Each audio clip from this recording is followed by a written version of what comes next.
नमस्कार, आप देख रहे हैं राष्ट्र की बात। शाम के 5 बज रहे हैं। मैं हूं मानक गुप्ता। दो फैसलों पर देश की सियासत इस समय गर्म हो रही है। एक तरफ संसद का बजट सत्र शुरू हुआ है, लेकिन इस बीच सरकार के दो ऐसे फैसले जो कि पिछले कुछ दिनों से एक तो लगातार बहस का विषय बना हुआ था, वो एक तरह से आज खत्म हो गया और दूसरा आज से शुरू हो गया। खत्म कौन सा हो गया? यूपी सरकार ने आदेश जारी किया था, कांवड़ यात्रा के रास्ते में जितने भी खाने का सामान बेचने वाले हैं, चाहे ठेले वाले हों, खोमचे वाले हों, ढाबे वाले हों, सबको नेम प्लेट अपनी दुकान पर, अपने खोमचे ढाबे पर लगानी पड़ेगी। सुप्रीम कोर्ट ने कह दिया कुछ नहीं ऐसा, आदेश को निरस्त कर दिया। सरकार ने आज ही, हालांकि आदेश आज आया है, पहले जारी हुआ था 9 जुलाई को, आज कांग्रेस ने उस आदेश की कॉपी दिखाई। सरकार ने सरकारी अफसरों के आरएसएस की गतिविधियों में शामिल होने वाला बैन हटा लिया है। जाहिर है अब इस पर नई बहस शुरू हो जाएगी। सबसे पहले आपको सरकार के इसी फैसले के बारे में बता देता हूं। दरअसल केंद्र सरकार के आदेश के मुताबिक अब आरएसएस के कार्यक्रम में सरकारी कर्मचारी जा सकेंगे। ऊपर जरा दिखाइए। सारे सरकारी कर्मचारी अब आरएसएस की गतिविधियों में शामिल हो सकेंगे, चाहे तो आरएसएस की शाखा भी ज्वाइन कर सकते हैं। दरअसल 1966 में सरकारी अफसरों पर, अधिकारियों पर, कर्मचारियों पर आरएसएस की गतिविधियों में शामिल होने वाला बैन लगा दिया गया था। अब केंद्र सरकार ने 58 साल पुराना यह बैन अब उठा लिया है।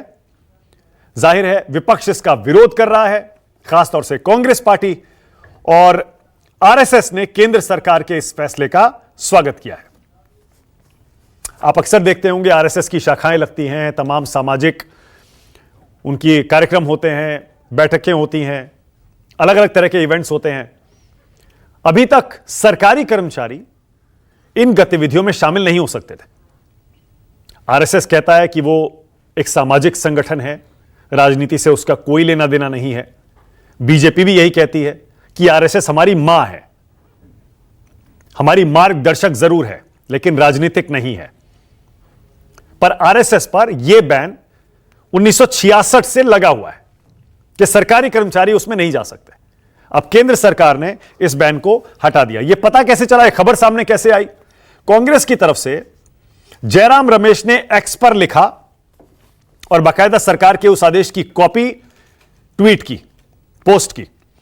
जयराम रमेश ने लिखा कि 1948 में गांधी जी की हत्या के बाद आरएसएस पर प्रतिबंध लगा था। सरदार पटेल ने यह बैन लगाया था। बाद में अच्छे आचरण के आश्वासन पर यह बैन हटाया गया। इसके बाद भी आरएसएस ने नागपुर में कभी तिरंगा नहीं फहराया। 1966 में जयराम रमेश बताते हैं, आरएसएस की गतिविधियों में भाग लेने का यह प्रतिबंध सरकारी अफसरों पर, कर्मचारियों पर लगाया गया था। प्रधानमंत्री और आरएसएस के संबंधों में जयराम रमेश कहते हैं कड़वाहट आई है 4 जून के नतीजों के बाद। यह जयराम रमेश का आरोप है। वो ये भी कहते हैं 9 जुलाई 2024 को यह 58 साल पुराना प्रतिबंध हटा लिया गया। यह जयराम रमेश का ट्वीट। जयराम रमेश ये भी कहते हैं कि यह अटल बिहारी जी के पीएम के कार्यकाल के दौरान भी बैन लागू था, उन्होंने भी इसे वापस नहीं लिया था। लेकिन अब मोदी सरकार ने इस बैन को वापस ले लिया है, यानी नौकरशाही जयराम रमेश के मुताबिक अब निक्कर में आ सकती है। कांग्रेस पार्टी खुलकर इसका विरोध कर रही है। दरअसल 1966 का यह आदेश था क्या? इंदिरा गांधी ने सरकारी कर्मचारियों पर 1966 में यह बैन लगाया था। ऊपर जरा दिखाइए इंदिरा गांधी वाला वो आदेश। सरकारी कर्मचारी आरएसएस से नहीं जुड़ सकते। दरअसल उस समय गौरक्षा आंदोलन हुआ था जिसमें काफी हिंसा हुई थी। उसके बाद इंदिरा गांधी ने यह आदेश दिया था, क्योंकि उस हिंसा में, आंदोलन में बहुत से संत और गौभक्त मारे गए थे, उनको अपनी जान से हाथ धोना पड़ा था। उसके बाद यह बैन आरएसएस पर, सरकारी कर्मचारियों पर लगा दिया गया 1966 में। वैसे आरएसएस पर भी बैन लगा है पहले 3 बार, लेकिन ज्यादा लंबा नहीं चल सका। आपको याद दिला दूं 1948, जैसा जयराम रमेश ने भी लिखा, 1948 में महात्मा गांधी की हत्या के बाद यह बैन लगाया गया, लेकिन वो 18 महीने तक रहा, वापस ले लिया गया। फिर 1975 में जब इमरजेंसी लगी तब फिर इस पर बैन लगा, आरएसएस पर 2 साल तक रहा। उसके बाद 1992 में जब बाबरी मस्जिद गिराई गई तब भी 6 महीने का यह बैन आरएसएस पर लगाया गया था। लेकिन अब केंद्र सरकार ने सरकारी कर्मचारियों को भी आरएसएस की गतिविधियों में शामिल होने का मौका दे दिया है। जाहिर है इस पर राजनीति शुरू हो गई है। विपक्ष और सरकार का क्या कहना है, सुनिए। पर देखिए कितनी शर्मनाक बात है कि आज हमारे ब्यूरोक्रेट्स, जिनको गवर्नमेंट अफसर जो होते हैं, जिनको भारत माता के लिए काम करना चाहिए और हर सरकारों को ये प्रमोट करना चाहिए कि भारत माता के इंटरेस्ट को आगे रखें, अब वो अपने आइडियोलॉजिकल इंटरेस्ट को रखकर आगे बढ़ेंगे। ये शर्मनाक चीज है। इसलिए ये बदलाव लाया गया था सर्विसेज में कि कोई पॉलिटिकल एफिलिएशन नहीं होना चाहिए, कोई एसोसिएशन से एफिलिएशन नहीं होना चाहिए। The only affiliation is to your country. Unfortunately BJP wants to change that.